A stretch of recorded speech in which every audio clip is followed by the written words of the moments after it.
j'en perds mon latin. Mais oui, je le vois. Bonjour Muriel. Bonjour. C'est quoi donc un bib?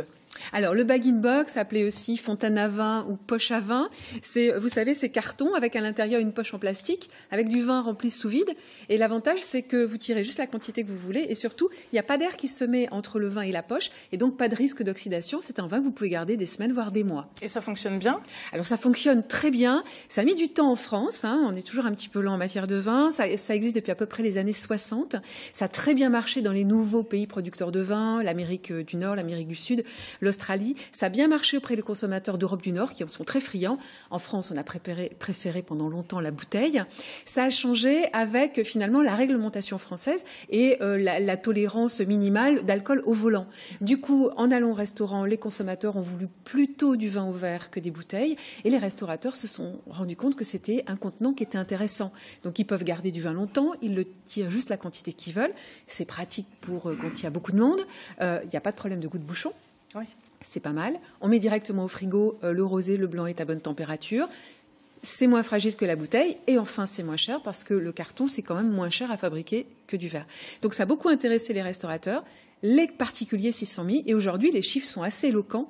L'an dernier, il s'est vendu 353 millions de litres de vin en bag-in-box. C'est plus d'un tiers des ventes dans la grande distribution. Et les experts prévoient qu'en 2020, ça sera 50%. Et pour vous donner un peu une idée du succès fulgurant, il y a 15 ans, c'était 2% des ventes seulement dans la grande distribution. Oui, donc ça va vraiment crescendo. Mais qu'en est-il de la qualité?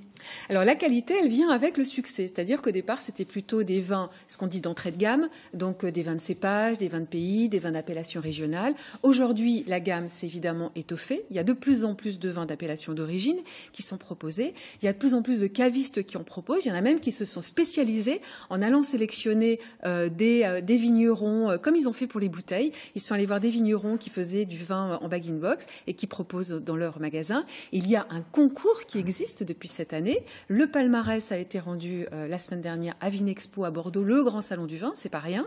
Et puis la science s'y intéresse. Aujourd'hui même a lieu dans la vallée du Rhône, organisé par Inter-Rhône, un colloque sur la durée de conservation des vins, la qualité de la poche, les inconvénients qu'il peut y avoir autour de tout ça. Donc ça montre bien que c'est un mouvement qui est prêt à durer.